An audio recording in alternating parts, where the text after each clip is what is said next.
నమస్తే. మనం ఈరోజు గుజరాత్ రాష్ట్రంలోని సూరత్లో ఉన్నాము. గుజరాత్లో అసెంబ్లీ ఎన్నికలు జరుగుతున్నాయి. ఇప్పటికే అసెంబ్లీ ఎన్నికలకు పూర్తి సన్నద్ధమైపోయింది. రేపు ఉదయం ఇక్కడ మొదట పోలింగ్ జరగనుంది. సూరత్లో పోలింగ్ జరుగుతుంది. అయితే ఎలా ఉండబోతుంది గుజరాత్లో? ఏది రూలింగ్లో ఉన్న బీజేపీ అధికారంలోకి వస్తుందా, లేదంటే ప్రతిపక్షమైన కాంగ్రెస్ అధికారంలోకి వస్తుందా, లేదంటే ఆమ్ ఆద్మీ పార్టీ మేము కూడా అది గుజరాత్లో మాదే అని చెప్తున్న పరిస్థితి కనిపిస్తుంది. అయితే టెక్స్టైల్కి ఒక బ్రాండ్ అంబాసిడర్ అయిన సూరత్లో టెక్స్టైల్కి సంబంధించిన వ్యాపారులు కావచ్చు, గుజరాత్కి సంబంధించిన చాలామంది వ్యాపారస్తులు ఉంటారు. ఇదే విషయంపై మనతో మాట్లాడడానికి వ్యాపార్ ప్రగత్ సంఘ్ సూరత్కి చెందిన జగ్నాని గారు ఉన్నారు. వారితో మాట్లాడి అసలు గుజరాత్లో ఎలా ఉంది డెవలప్మెంట్, టెక్స్టైల్కి సంబంధించిన వివరాలు, మరిన్ని వివరాలు తెలుసుకునే ప్రయత్నం చేద్దాం. జగ్నాని जी कैसा है? बहुत अच्छा माहौल है। सूरत में सभी सुखी और संपन्न है। वो अपने अपने कर्मों से सुखी और संपन्न है, परंतु राजकारण का भी हाथ होता है, पॉलिटिकल पार्टी का भी किसी भी प्रदेश में, किसी भी शहर में रहने वालों के लिए। तो सूरत गुजरात बहुत अच्छा शहर, बहुत अच्छा प्रांत है। अब कल इलेक्शन है ना, गुजरात में इलेक्शन हो रहे, कल है 5 तारीख को है। अब इतने साल 24 साल बीजेपी चलाए है, अब कौन सा पार्टी आता है? भारतीय जनता पार्टी एक आंदोलन का नाम है। भारतीय जनता पार्टी एक आह्वान है, एक सामाजिक संगठन की तरह काम करती है, जो 365 दिन प्रजा के हित के काम करती रहती है, कार्यकर्ताओं से काम कराती रहती है, नीचे से लेकर ऊपर तक। आप सोशल मीडिया पर, टीवी पर, आपके चैनल्स पे देखेंगे तो भारतीय जनता पार्टी का कार्यकर्ता नीचे से लेकर ऊपर तक का कार्यकर्ता पूरे वर्ष भर काम करता है, पूरे दिन विकास और भारत को परम वैभव पर ले जाने की बात करता है।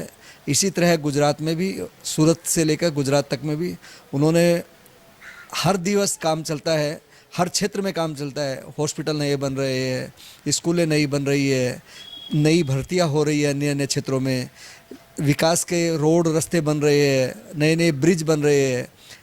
आईटी क्षेत्र में अभी हब बनने जा रहा है। सूरत में आने वाले दिनों में डिफेंस के आइटम बन रहे हैं गुजरात में। गुजरात में चिप्स की फैक्ट्री आ रही है, जो चिप्स आज के दिन चाइना में और चाइना के बाजू में बन रही है, वो बनने जा रही है। तो 27 साल से कोई है जैसे बूढ़ा माँ बाप 80 वर्ष का हो गया तो वो चला जाना चाहिए क्या? उसी तरह भारतीय जनता पार्टी अगर अच्छा काम कर रही है तो सभी गुजरातवासी उनको आगे बढ़ाना चाहिए, और वो आगे बढ़ रहे हैं। कल भारतीय जनता पार्टी के पक्ष में सभी लोग वोट कर रहे हैं, ऐसा मेरे को लगता है। सूरत में टेक्सटाइल का है ना बिजनेस पूरे है, व्यापारियों को कैसा है? गुजरात को स्टेट का गवर्नमेंट मदद कैसा कर? सबसे पहले तो गुजरात के सूरत शहर में हम टेक्सटाइल मार्केट में 60,000 व्यापारी जुड़े हुए हैं। 60,000 में से 95-98% व्यापारी बाहर से आए हुए, पर प्रांत के आए हुए लोग हैं, हिंदी भाषी लोग हैं। सभी प्रांतों के सूरत मिनी भारत जैसा है, उसमें हम लोग आकर आज दूध में शक्कर मिलती है उस तरह से मिल गए हैं। सबसे बड़ा फ़ायदा तो ये है। दूसरा, यहाँ पर गुजरात और अपना सूरत शहर संपन्न प्रदेश है, इसलिए यहाँ लड़ाई झगड़े नहीं होते, कोई यूनियनबाजी नहीं है, और सरकार की सब्सिडी खूब है। टेक्सटाइल में टफ योजना है सरकार की, मशीनरी पे इंटरेस्ट में छूट है, कैपिटल सब्सिडी है। सरकार का, सूरत महानगर पालिका का, गुजरात सरकार का, भारत सरकार का किसी भी उद्योग धंधे को सफल बनाने में पूरा हाथ होता है। उसी तरह सूरत में भी सरकार का खूब बड़ा हाथ है। अभी इधर ने अब व्यापार प्रगत संघ के प्रेसिडेंट भी बन गया। वो व्यापार प्रगत संघ कैसा ओपन करे, क्या है उसका, क्या करते हैं इसका? हम व्यापार प्रगति संघ के तहत जो सूरत में व्यापारी लोग हैं वो पूरे भारत में आउट स्टेशन कपड़ा बेचते हैं।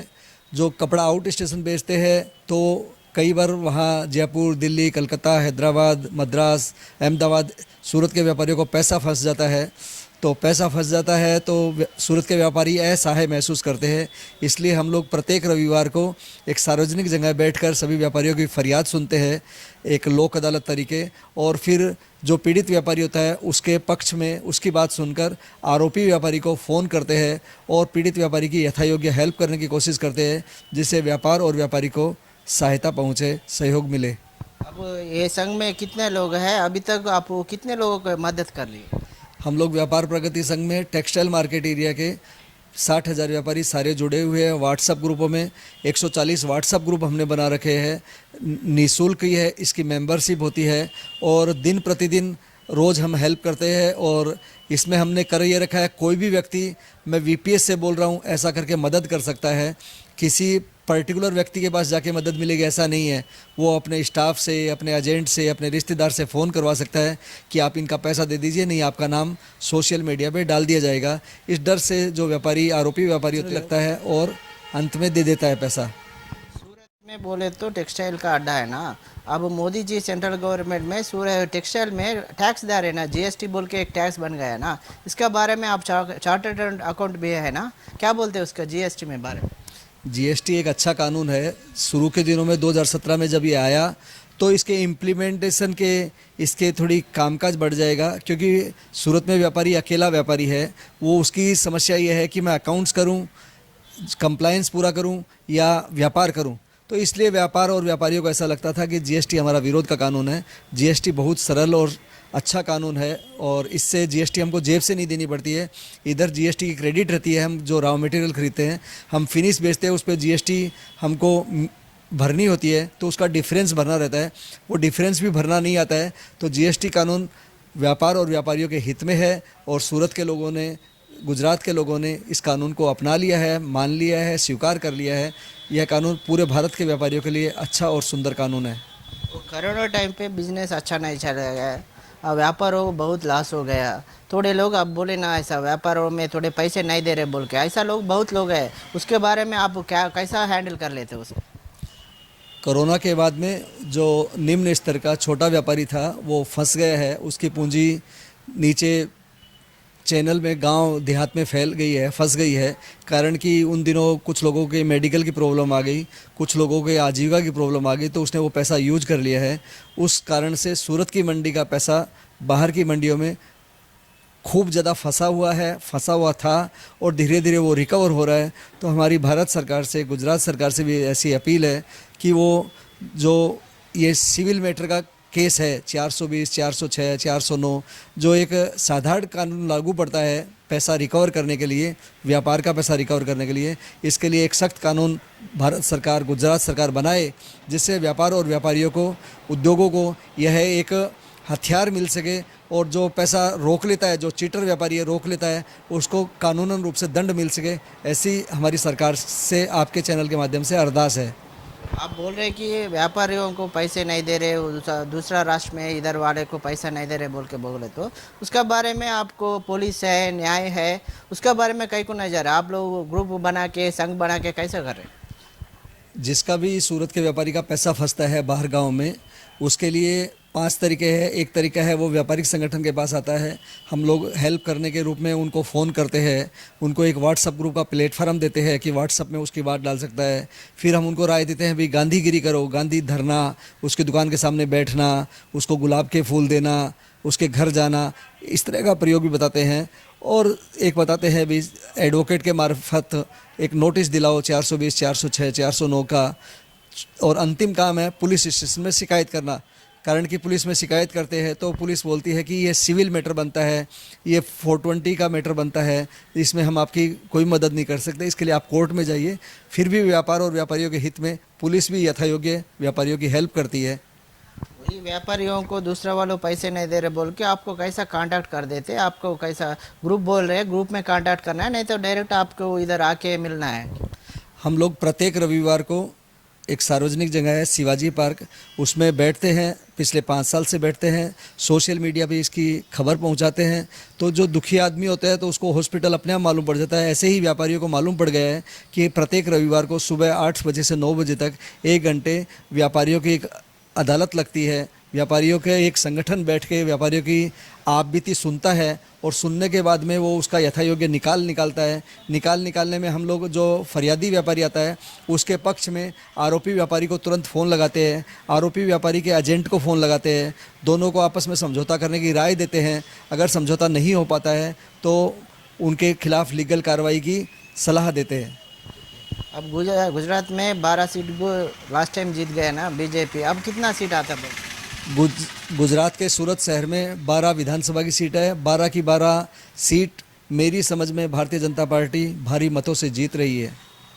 वो पूरे सीट में कितना में आता? पूरे गुजरात में 180 विधानसभा की सीटें हैं, 140 से ज़्यादा सीटें इस बार भारतीय जनता पार्टी जीत रही है। कारण कि भारतीय जनता पार्टी एक योजनाबद्ध तरीके से दिन प्रतिदिन काम करती है।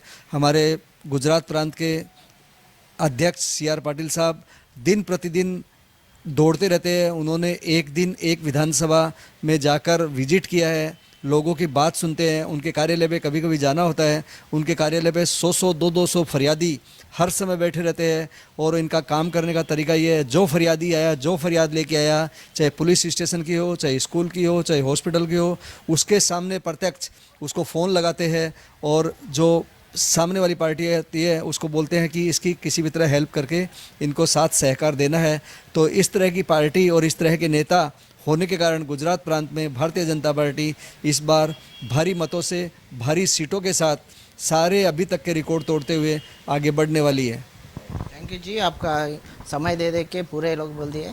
ఇది చూశారు కదండి, ఏదైతే బీజేపీ ప్రభుత్వం ఉందో ఇక్కడ ప్రధానమంత్రి నరేంద్ర మోదీ నాయకత్వంలోని గుజరాత్లో ముఖ్యమంత్రి నాయకత్వంలోని బీజేపీ ప్రభుత్వం ఆ పేదల కోసం ఇక్కడ మామూలుగా ఏదైతే వ్యాపారస్తులు ఉన్నారో ఎలాంటి ఎవరికి ఇబ్బంది కలగకుండా అయితే సూరత్లో చూసుకోవచ్చు. సూరత్లో ఎలాంటి ఇబ్బంది లేకుండా ట్రాఫిక్ సమస్యలు కానీ వ్యాపారానికి సంబంధించిన టెక్స్టైల్కి సంబంధించి ఒక అడ్డాగా ఉన్న సూరత్లో ఎలాంటి ఇబ్బందులు కాకుండా చిన్నపాటి పేద మధ్యతరగతి వారి నుంచి వ్యాపారస్తుల వరకు అన్ని విధాలుగా ఇటు ఏదైతే ఫ్లైఓవర్లు నిర్మించవచ్చు కానీ అభివృద్ధి కానీ డెవలప్మెంట్ విషయంలో అన్ని బీజేపీ ప్రభుత్వం చేసిందని చెప్తున్న పరిస్థితి కల్పిస్తుంది. అయితే ఈ ఎలక్షన్లో భారీ మెజార్టీతో దాదాపు